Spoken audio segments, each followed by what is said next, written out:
Hey, what's up? I'm Lance, and welcome to my second channel, The Witching Hour. Is there a spooky ghost here? What is up? Today I saw a video by the channel Nightmare Movies. This one's called The Terrifying ARG or ARG that YouTube banned. Yes, I did dance with the devil's lettuce right before this video. And yes, I'm going to do a devil's lettuce reaction to it, I guess, because I see myself on camera, I look like I imbibed quite a bit. So yeah, so if I bumble around in this reaction, you'll know why. So let's get right into it. Of course, I'll leave the link for Nightmare Movies down below so you can check out their channel and support them by subscribing, becoming a channel member, Patreon member if they have it. And yeah, support me on this channel if you like, and support me on my main channel, Lance Be Reacting. And all the links are down below. And let's get right into this. And here we go. Bounce an animal. Oh, I'm not gonna like this one.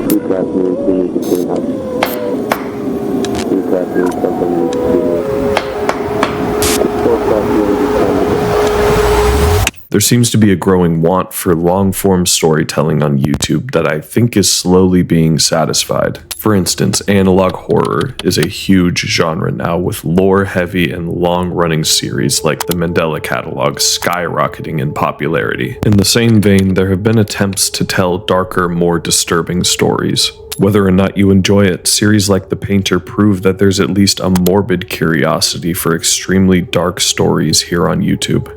And today, I want to talk about one of those dark stories, possibly the most unsettling and disturbing story on YouTube, from a channel that no longer exists. I'm Nightmare Movies, and today I want to introduce you to one of the most disturbing series I have ever watched, Kept Here. The first thing to know about Kept Here is that it is not a passive viewing experience, and not a forgiving one either. The first few videos seemingly don't amount to much, it's just lots of this.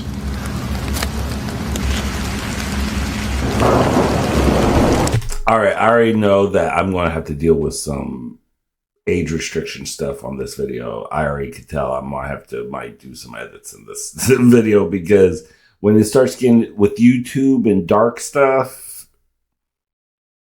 ooh, YouTube don't like it. YouTube don't like it. Oh, jeez. It wouldn't. Oh, God.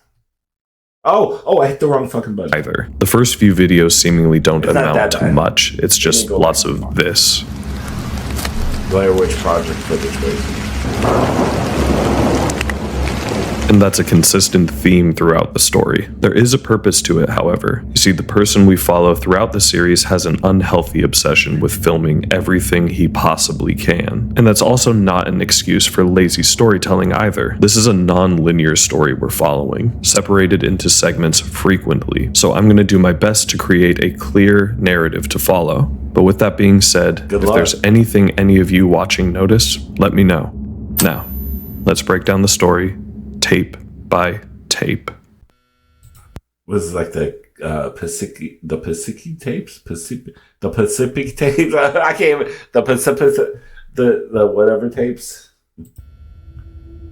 Our story starts with our cameraman driving up to a forest in the rain. Nothing particularly interesting happens once he arrives. He just explores the area, filming everything he can, including this pink ribbon tied to a tree and a construction site. The last shot is of a bus in a parking lot, nothing eventful, but later, this will take on a whole new meaning. This next tape helps characterize our cameraman into someone with a more distressing hobby. We see shots of a city at night, and our cameraman is just roaming around. Eventually, he finds himself in the back of some apartments, homes where he takes it upon himself to film the insides of. Rounding a corner, he finds himself in another area seemingly under construction, and, naturally, decides to trespass inside. While this is disturbing behavior on its own, it's only going to get worse from here. The cameraman continues to prowl in the night, eventually coming across a group of people. He stands at a distance, slowly zooming in on them. Until... Within the series, this is the first time a file name is changed directly from a typical video file name, which contextually usually marks a significant point in the story. However, in Garage, not much really happens. The cameraman just walks around filming a parking garage. It seems to be getting late, around dusk, and this is where we find out why it was so important. Now, keep this man in mind for later. This story is told in a very vague way, and I have some theories that involve this man.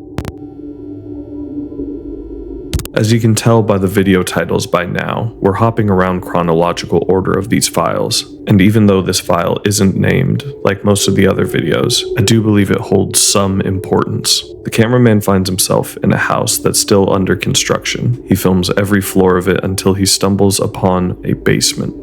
He walks down and starts looking around in the pitch black. He eventually finds a long corridor leading to a room. He slowly creeps closer until... Now, this next clip I don't really think I can show. You can infer what might be shown in this clip from the title, and for some people, it might be where you want to stop watching this series. Cat 1 through 6 shows the cameraman filming the decomposing body of not a cat, but a raccoon within the abandoned building's basement. And I do believe it's real.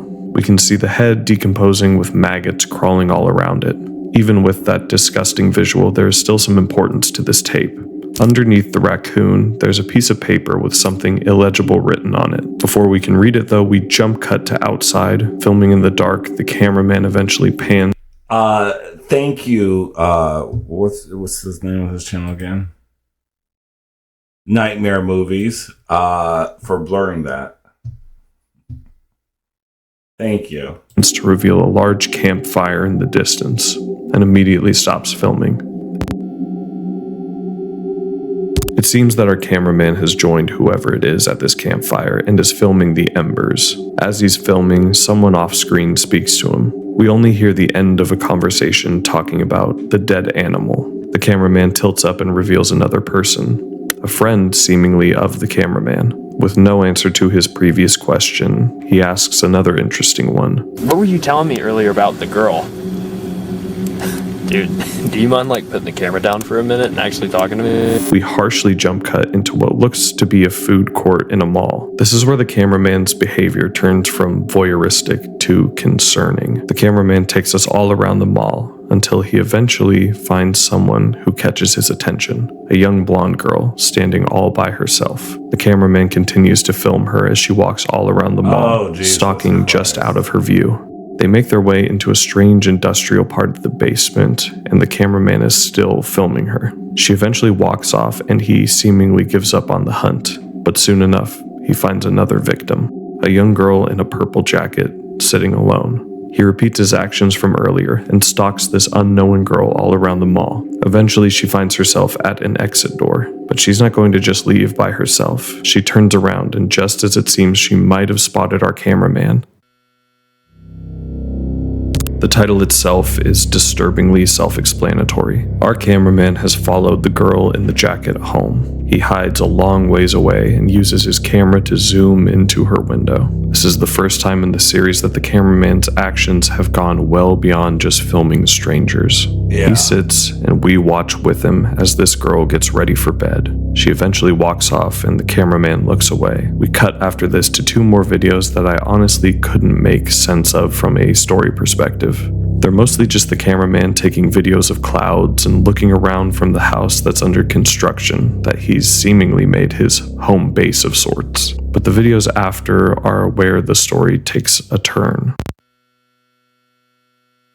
The following 2 clips are shot on a completely different camera, one with a lot higher quality. The clips are short, but afterwards we switch to an entirely different perspective. For the next little bit, we follow who I will just call the boyfriend and his girlfriend named Elwin. Together they make their way deep into a forest for a weekend camping trip. Intercut are very quick static shots of random trees and objects throughout the forest. The timeline of this goes by quickly, but I do have some theories I'll get back to in a bit. But for now, later in these videos, we come across a very important and terrifying piece of information. Elwyn and her boyfriend are exploring the area around their campsite and discover a large storm drain. But do you notice something?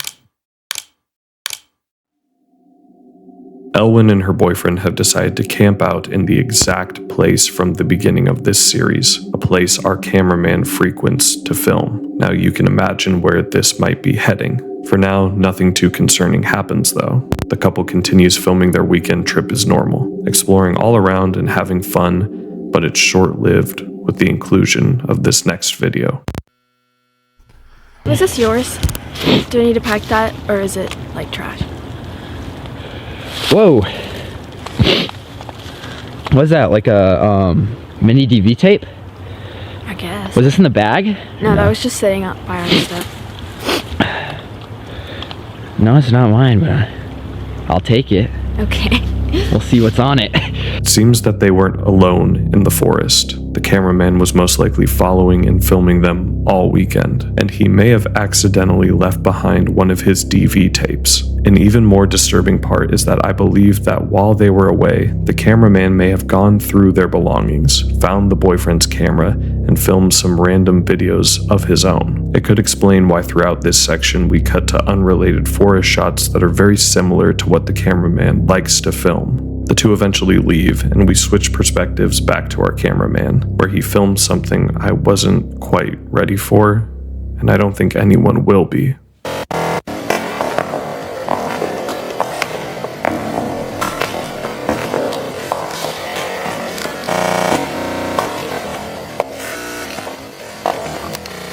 Our cameraman is holding someone captive. This is where I would say the series starts to really pick up in its horror. When I first saw this, I was shocked, but the video keeps going and we get introduced to another important player in our story. A hooded man stands at the entrance of the basement, looming over the cameraman and his captive. Quickly, the video glitches to footage of our cameraman's friend by the fire. He asks, "How are you even going to get in? Do you have a ladder?" Before cutting to the next video. Now obviously there's a lot more going on, and from here on out, our cameraman is only going to escalate his crimes. Switching back to Elwyn and her boyfriend's perspective, he asks Elwyn about her first winter camping experience and how it went. He asks her how she slept, and this is how she responds. I slept fine.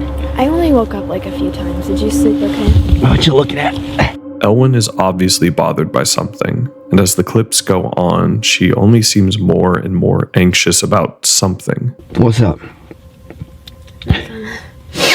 What's wrong? You okay?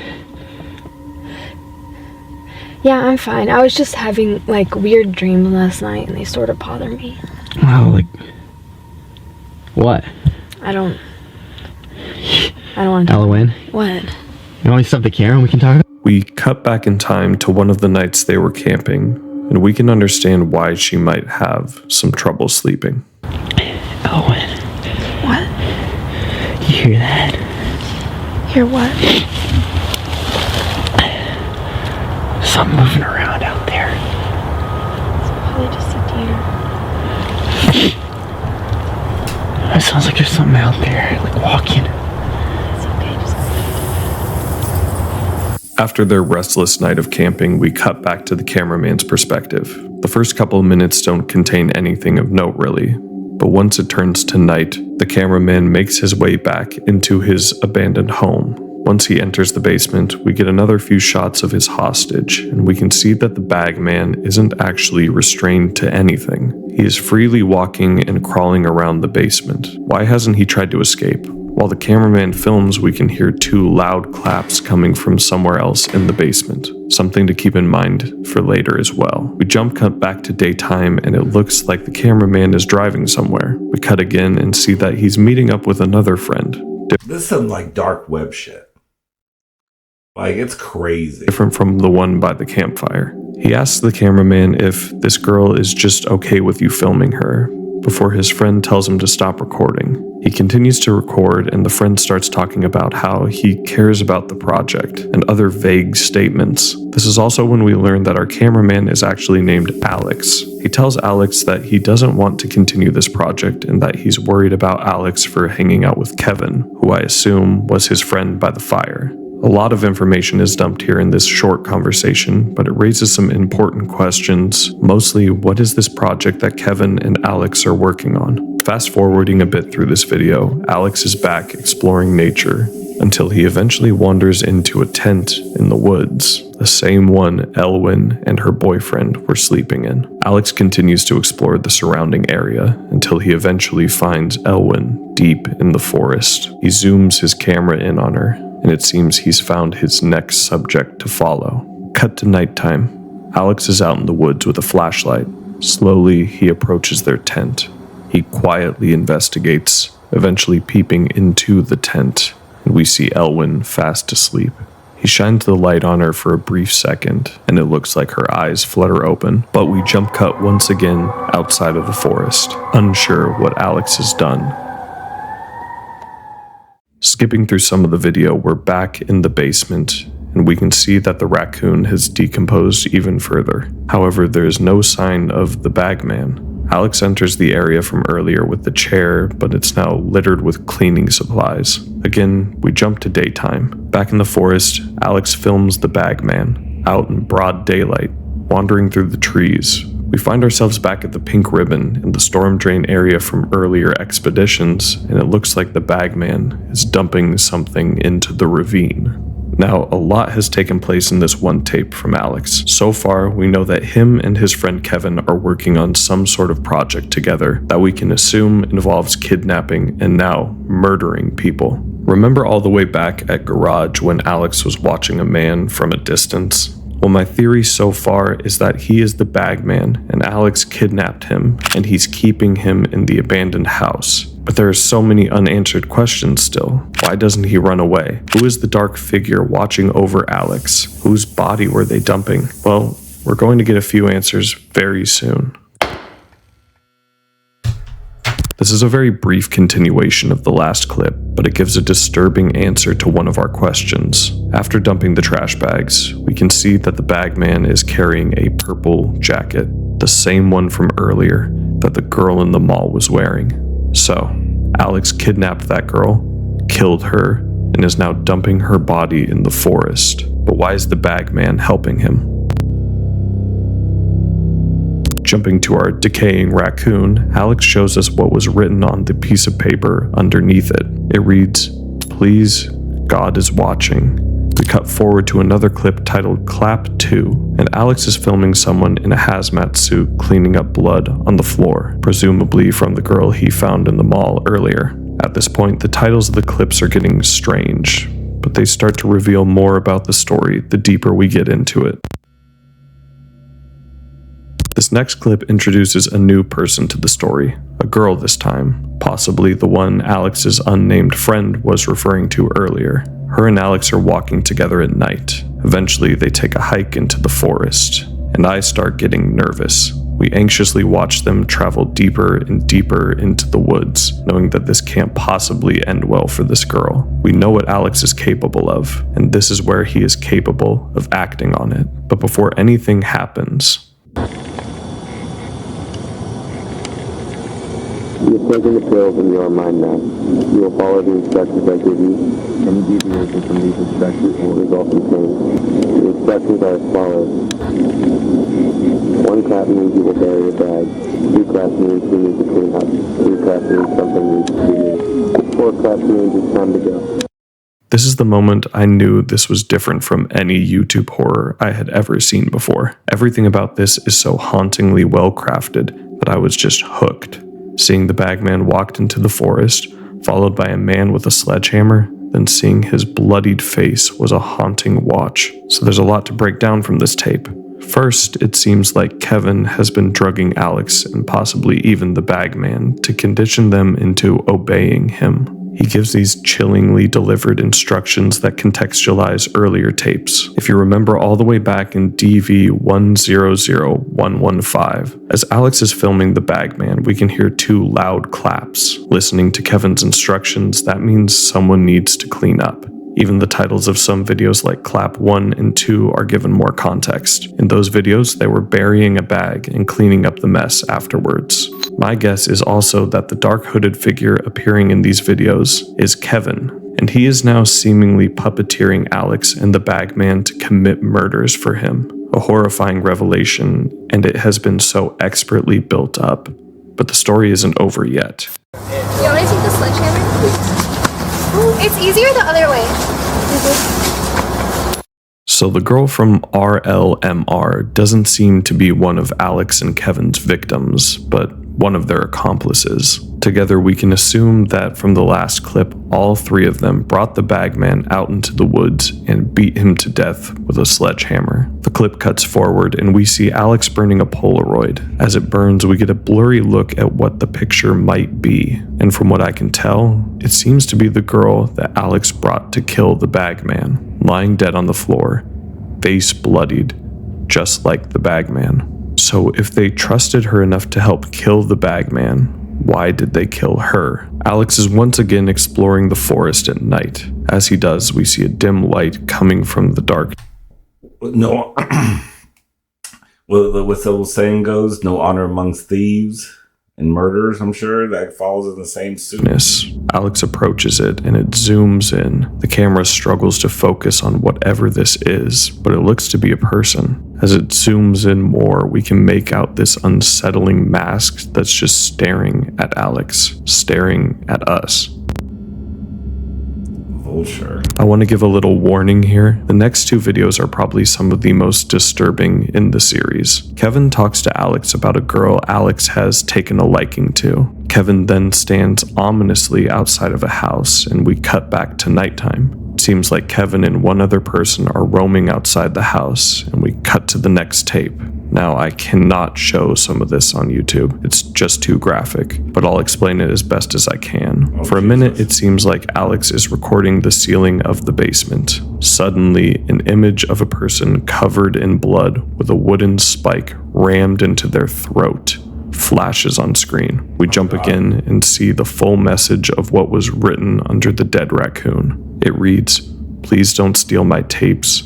Please, God is watching." And Alex sits in the woods doing his usual filming. As he explores deeper and deeper, something catches his attention. We follow him back into the woods, near one of his old crime scenes, and 2 police officers are searching the area. They've taped off the grounds, and it looks like Kevin and Alex's project has finally been found by authorities. Alex just sits there. I'm not sure if he's in shock or just morbidly curious as he always is, but he just sits there recording their investigation for a while before deciding to leave the woods. After this tape, we get a brief video filmed by the girl who was accompanying Alex into the woods to kill the Bagman. She talks to her friend about how weird Alex is and how she doesn't understand what Kevin sees in him. Now switching back to Alex's point of view, the girl is yelling at Alex about losing the tape, saying that he's gonna kill him if he doesn't have that tape. Fuck! This is not fucking killing if you don't have that tape, right? We're supposed to know you didn't go to someone with it. Where the fuck are you going?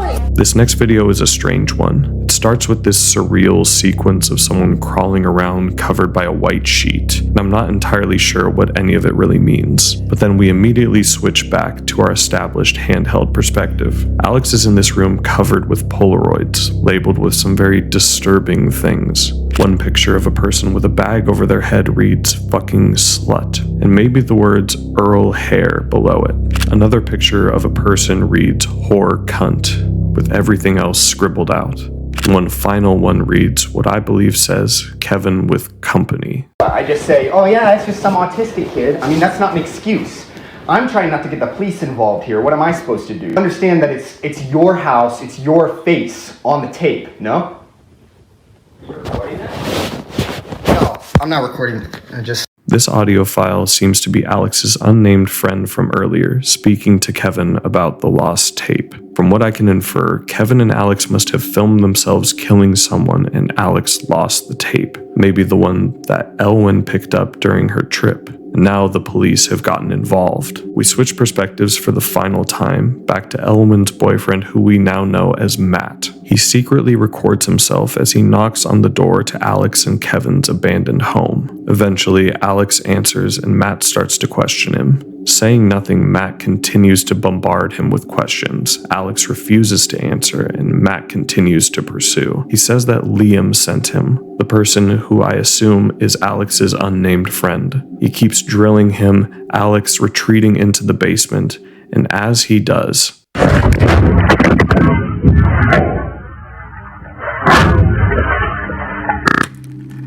Alex and Kevin drive off into the woods to clean up for one final time. And after they do, the final video shows Alex revisiting the house for the last time. And that is kept here, in my opinion, the most disturbing series ever put on YouTube. And even outside of YouTube horror, this 2-hour collection of videos is still one of the most terrifying and disturbing found footage films I think I've ever watched. Now, unfortunately, I couldn't go over every little detail. 1, because there is so much to unpack with this story. 2, because it is extremely graphic. And 3, I want you to be able to discover things on your own. I highly recommend watching the re-uploaded version of this series. I'll link it in the pinned comment down below. And I also want to give a shout out to a channel called Night Fair for his video introducing me to this series. Now, with all of that over with, I'm Nightmare Movies. And I'll see you guys next time. Okay. No, I'm good. I'm good with all that. This is good enough. It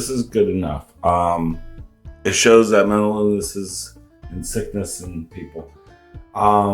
Yeah, people are gross. People are disgusting. Yeah. And that's like dark web shit. And they put that on YouTube. Let me know in the comments what you thought about this. I apologize. I didn't really give much commentary because I was like shocked of what I was witnessing. And I'll be shocked if this is age restricted. That would be the most shocking thing. I'll be much happier if everything goes through. Anyway, let me know in the comments what you thought about this wild video. Hope you will get some sleep after this. Hope you don't watch this too late because this is take care of yourself, take care of each other. Love, peace, and grace, and bye.